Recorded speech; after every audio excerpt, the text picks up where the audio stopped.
Olá, tudo bem?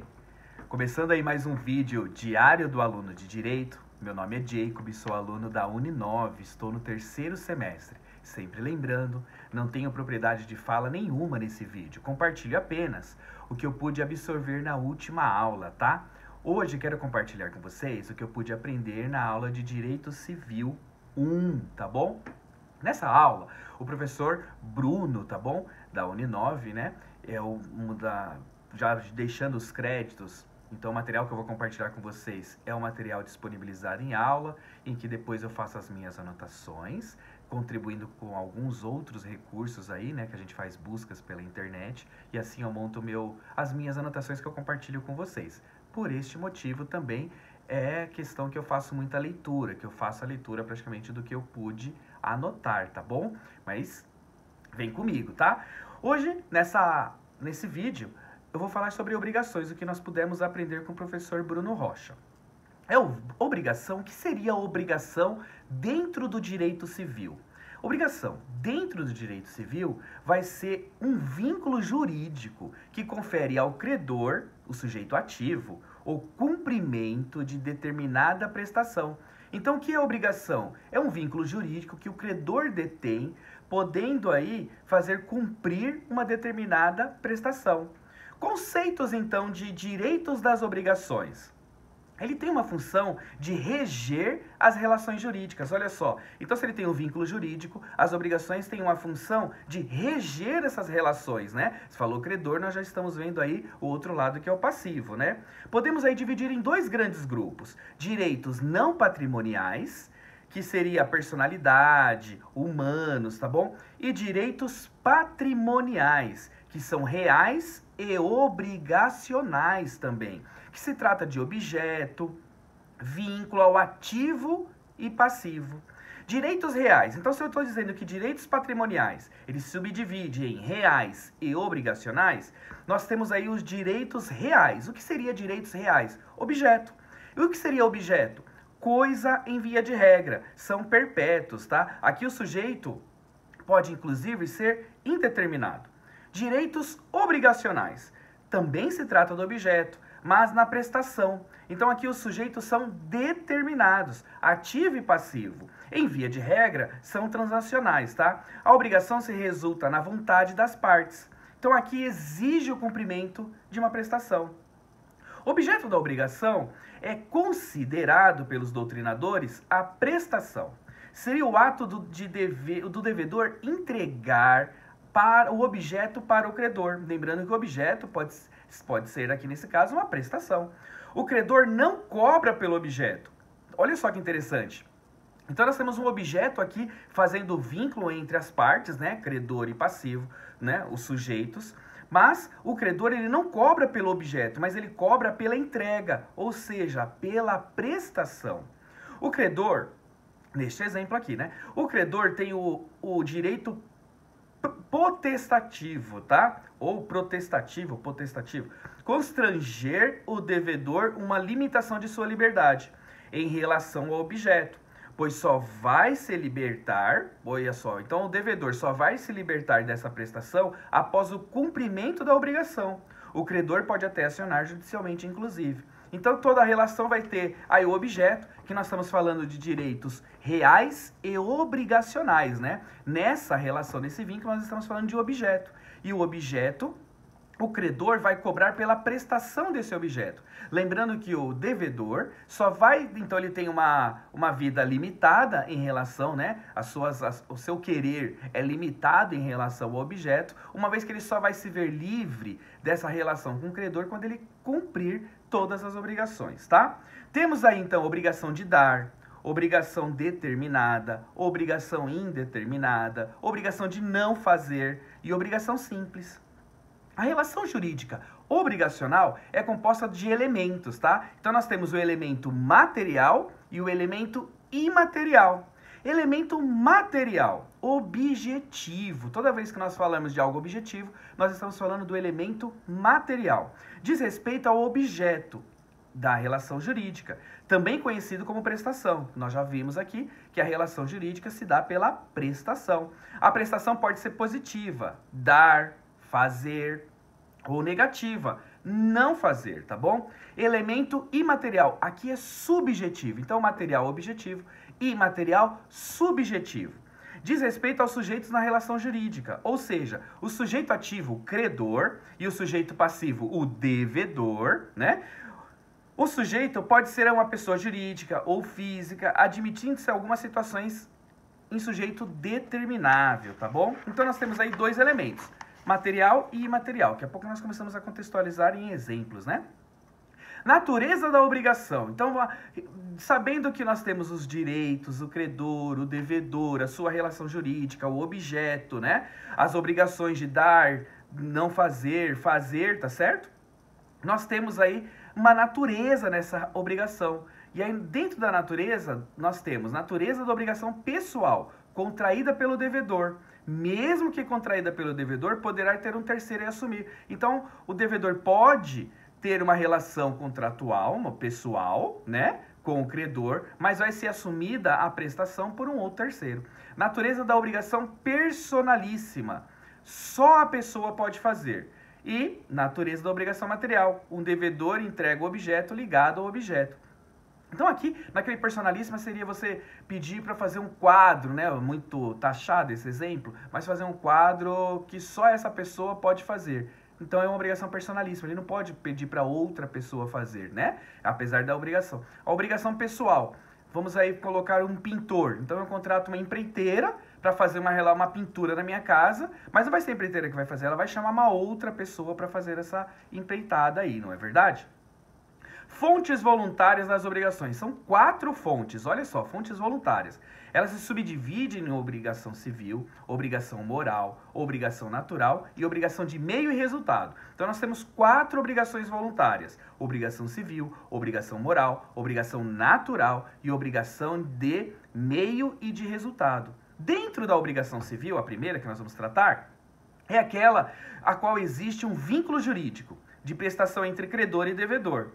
Exemplo, se um devedor não adimplir sua obrigação, o credor tem o direito de interpelar judicialmente o devedor para garantir o cumprimento da obrigação, lembrando que ele cobra pela prestação do objeto. Então, se o devedor não o paga, ele pode interpelir, ele pode pedir judicialmente para que o devedor cumpra com a sua obrigação de pagar. Existe aí um vínculo jurídico, né? Aqui o credor pode exigir o cumprimento da obrigação. Então, dentro de uma natureza de obrigação civil, o credor, ele pode exigir o cumprimento da obrigação.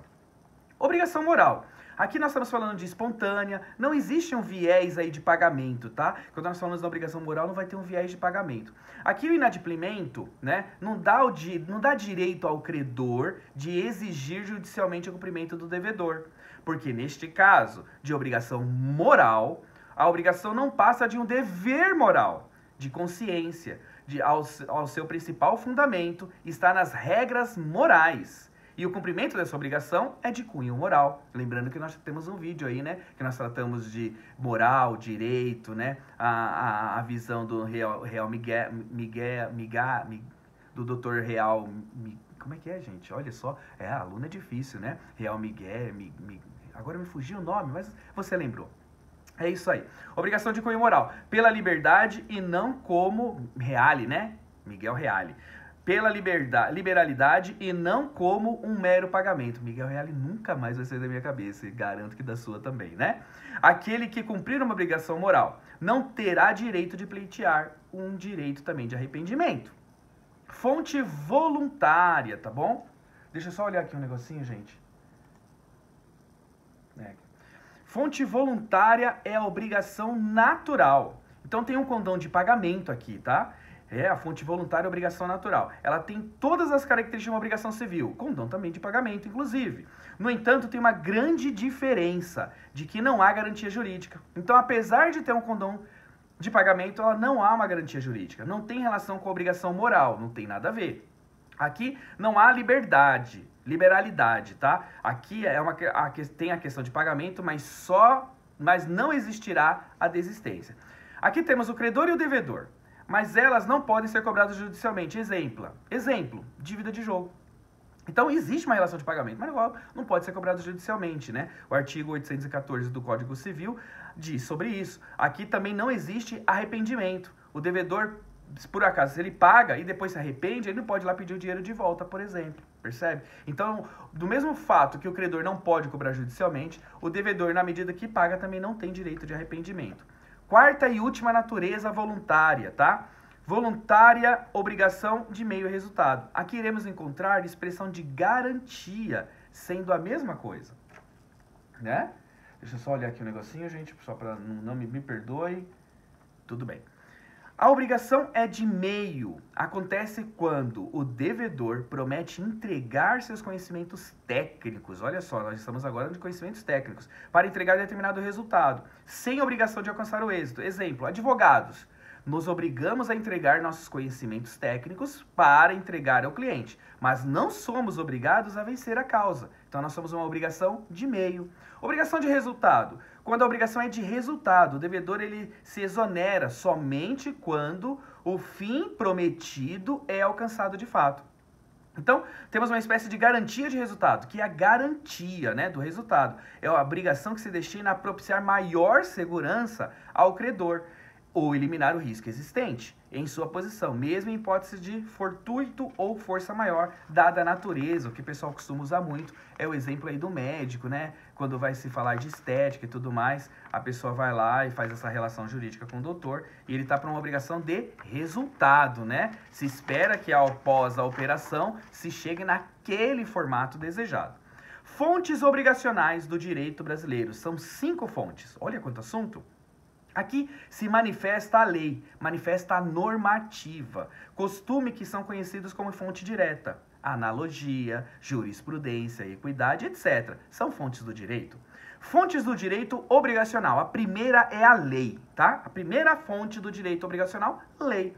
É conhecida como fonte primária por conta disso, ou fonte imediata das obrigações.